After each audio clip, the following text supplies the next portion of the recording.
Hello, everybody. My name is Chris Bentley. I'm the host of Social 333. Welcome. And today, our guest, John Willding. John, pleasure to have you on the show. Great to be here. Tell the audience a little bit about yourself and your background. I'm a corporate lawyer for the last 25 years in Dallas. I work with entrepreneurs and large corporations across really all industries, including oil and gas and real estate. I have a wonderful family. I live in East Dallas on Swiss Avenue, which is a historic street. It was the first paved road in Dallas, and my home was built in 1914, so we really enjoyed that. Um, Happy to be here. Love to talk about anything you want. Awesome. Yeah, let's get into there's a lot. I mean, you're like a smorgasbord of stuff that we could talk about, but let's get into a little bit about like what you got going on right now. I know you're a partner at your law firm. Who do you usually represent? Like, do you represent entrepreneurs, business owners, people, oil and gas? I mean, what's your ideal client? I typically represent entrepreneurs, but that doesn't mean startup, although it could include a startup. I work with family-owned businesses that are seeking to have a transaction. That's often with a private equity firm, and it often involves them selling control and rolling part of their ownership into the new entity, hopefully to have a second sale at a lucrative valuation. So I've been doing that a long time. So a number of my clients have been quite successful. I helped them to sell their business. They had liquidity. And so now they have a family office. So I represent about a dozen family offices in Dallas. I'm openly Republican, which I'm sure we'll talk about. And so I've represented Don Trump Jr. last 4.5 years on all his business deals. Through thick and thin, ups and downs, quite a good time now. But from that, I've gotten a lot of other business owner clients all over the country. Wow, that's amazing. Talk about you kind of like led into it anyway. Like, let's talk a little bit about Trump and his son. I know there's like a lot of headlines. I mean, you go on any Really? depending on what channel and what what they're doing that particular day. I know right now they're going through like tariffs and stuff like that. But talk to me about who he really is in general, just Trump Jr. and Trump in general. Because I think a lot of people they read the headlines. Somebody like my sister, and they listen to the news. They have no idea. They never met the man. Have no idea who he is, how he works. They just read a headline or they see like a 5-second little blurb about something, and everybody going crazy about it. Sure. This may be the easiest question I've ever been asked because Trump is exactly who he tells you he is. His mantra is promises made, promises kept. So absolutely no one should be surprised about the tariffs. He campaigned on it, mentioned it probably thousands of times. You'll see headlines. The markets are up today. They've been down. I tell people that we've become accustomed to things on demand. You want your car on demand. You want your meal on demand. You want your stock market prices on demand. What I can tell you is that over 70 countries have approached the administration and are very actively, in fact, aggressively trying to do deals. We have an annual trade deficit to China of over $1 trillion. And so we've sort of propped up China's economy over the last 30, 40 years. And the result of that is the largest military in the world is not, I was about to say most powerful, that's debatable. The largest military in the world is not the United States, it's China. Obviously, they have 3.5 times as many people. Donald is one of those rare people. He came from industry. He really came from nothing. People don't give him credit for that, but his grandfather came over in a wooden boat in the 1880s with $20 and was a barber for 16 years in Queens before he went to Nevada and got into really the hotel industry around mining. And so day laborers would work the mines. They needed a place to stay. They needed a bar to sit at. And so that's kind of how they all started in the early 1900s. Trump Jr. is just a great friend and a great client. He's somebody that really has your back. I wouldn't necessarily want to be Don because, and I was with him all weekend in Miami at the Trump LIV golf tournament. Um, he's so gracious with his time. People they want to take a selfie, they want to have a conversation, so it's quite hard kind of get around for him. But wonderful guy, great friends. If he's your friend, you're very fortunate because he's very loyal and supportive. Yeah, I mean, I've been doing this for 9 years, so this is nothing new to me. I've taken the shots, in my industry. You don't get gold stars or bonuses for being openly Republican, Trump supporting, at least not in the past. I could tell you that 78 million people did what I did, which was to vote for Donald Trump. Right. Yeah, that's really good, and something that I really wanted to like kind of get out to our audience was like who he is as like a real person, even his son, like who they are really are. And I think you put that really well. Um, my I've never experienced or met either one, but from just kind of seeing and reading and some of the people that they associate with, just some of the stuff they've done, like kind of behind the scenes that they don't get credit for, I think is really like something that's really eye opening for a lot of people that haven't really met him or seen him or do anything. They just read the headlines or whatever news wants to spit out that particular day. And I think a lot of it has to do with clickbait. They just want to sell ads. They want to get clicks on their social media. So they'll say something that's, kind of not correct just to have people on their channel or on their ads or whatever it is. Talk a little bit about the VC stuff. I did some VC stuff in my past. I would go out to these networking events. I'm pretty sure you probably maybe even saw me because we used to do networking and stuff together. I would go to these events and it would just be, a lot of people with a lot of money looking to purchase companies or be different people that are looking to slice up a particular company, be, a portfolio of, let's say, properties or a portfolio of private jets or whatever it is, and they're looking to sell, and now like they're looking to chop things up. Talk to me about just I know for a fact, but like just time the deals take, the complexity of the deals. Talk a little bit about that. Well, there's a couple of different angles at it. The venture capital model is early stage funding for companies that have, something that's disruptive in their industry, or they're a first mover. They feel like if they bring some dollars and some experience and some relationships, that's kind of what the VCs are marketing. They'll take bigger risk. And so, unlike private equity, they can have studs and duds, for lack of better words.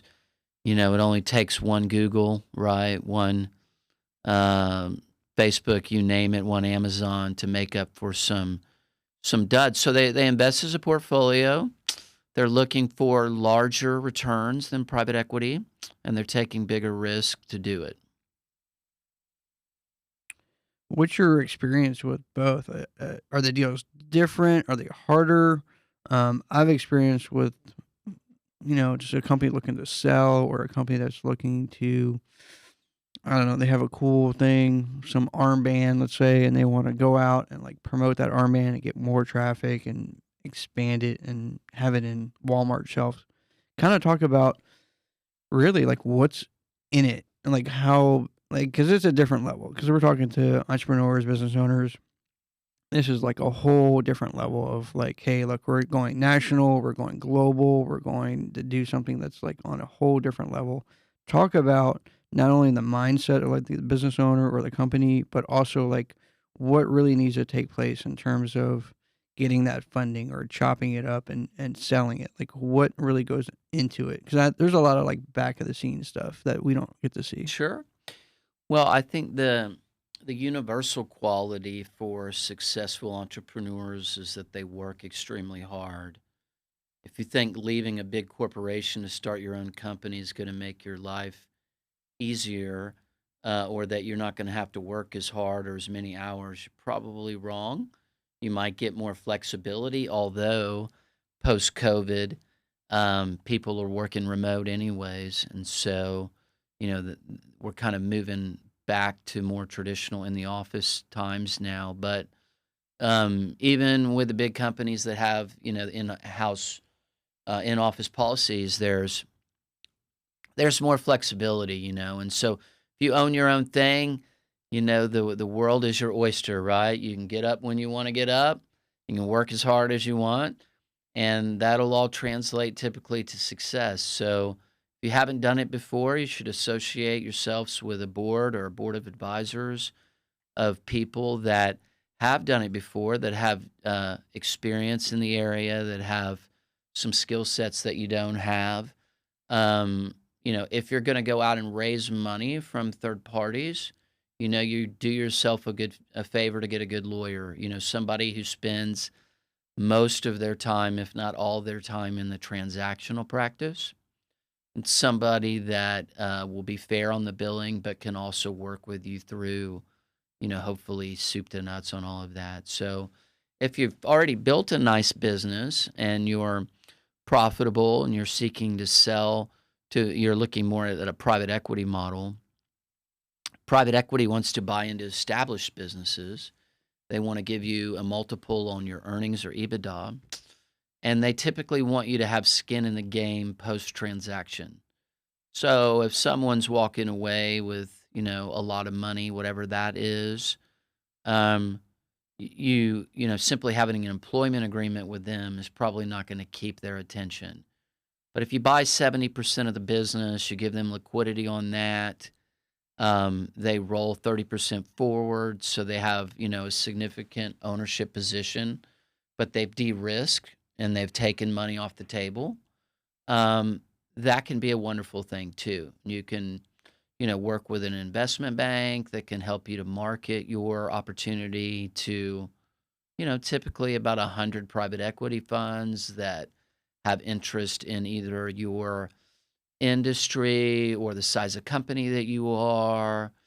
And within private equity, there's obviously lots of different flavors, but normally they're looking for a company that's profitable, that's still a small to medium sized business, but maybe something that's in a local market they can take nationally, or maybe something if it had, expansive credit agreements, it could grow, it could hire people, it could do those kind of things. Um, I just you need to have people that can sell, and you need to have people that can operate. And sometimes that can be in the same person, but often it's not. So you just need to know your strength, play to your strength, areas that you're not as good in, hire those people, have a plan, be flexible, and, you know, it's just that stick with itness, that determination, that positive outlook, that positive energy that people want to be around. If you have that, great things will happen. Do you work at all with like the franchising? Like if I set up a company and I want to franchise it to other locations and then turn around and sell it, do you do that as well? I do, and we particularly do that within my firm. So I should tell you a little bit about my firm. Yeah, yeah, go I ahead. work at a law firm called Stinson. We were formed in the 1880s in Kansas City, Missouri, and that's where we're headquartered.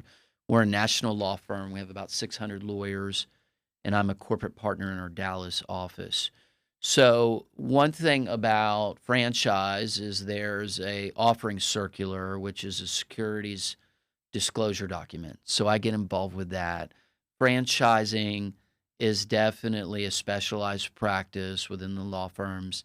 The people that do franchise work tend to do exclusively franchise work, tend to have big networks within that, go to the trade shows and whatnot.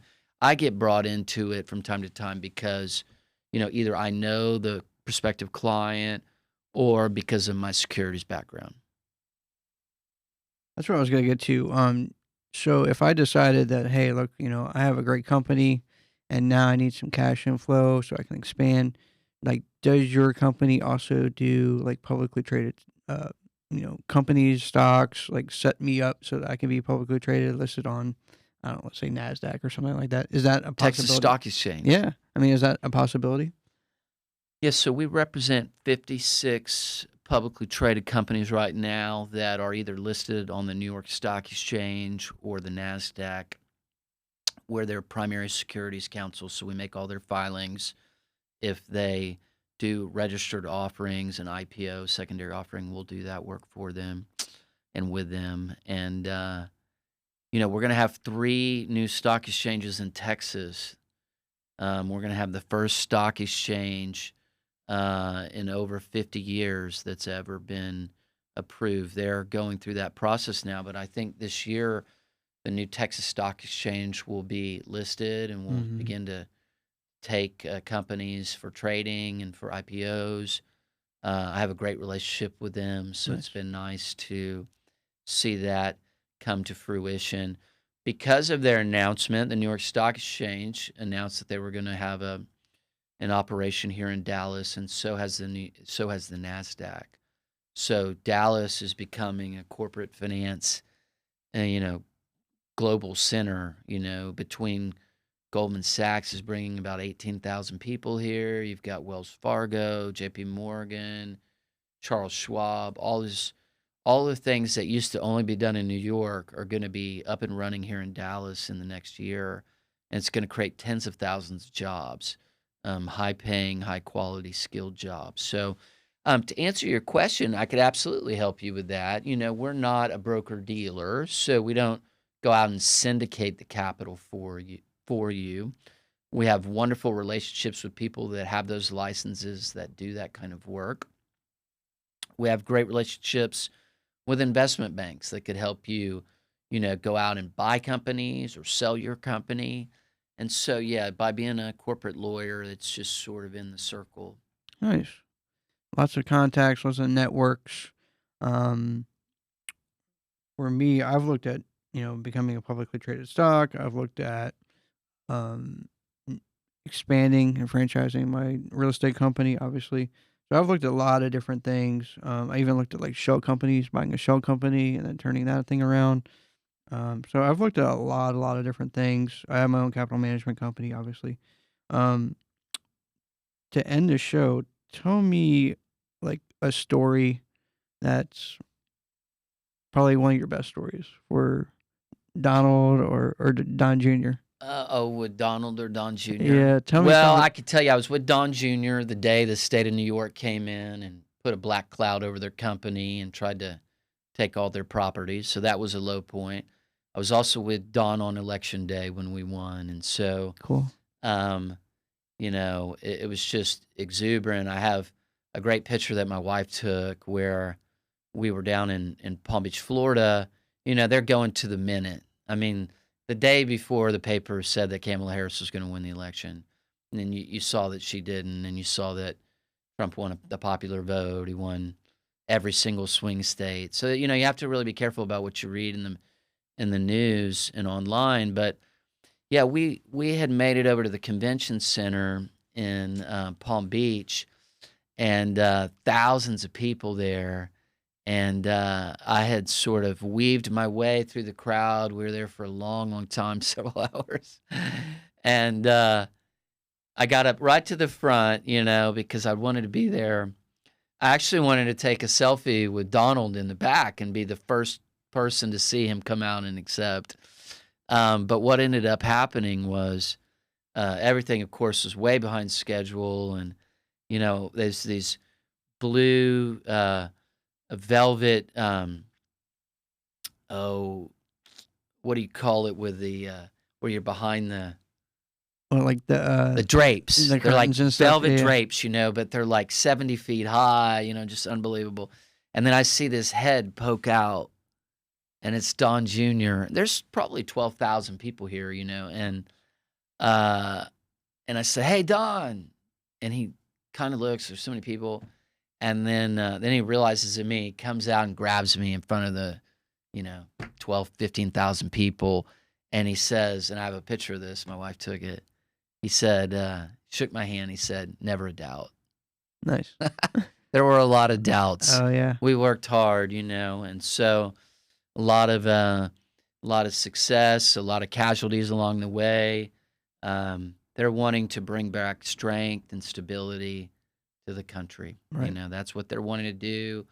You can't try to necessarily convince people because some people are set in their ways, but hopefully we can all be aligned in a safer and a more prosperous United States of America. Absolutely.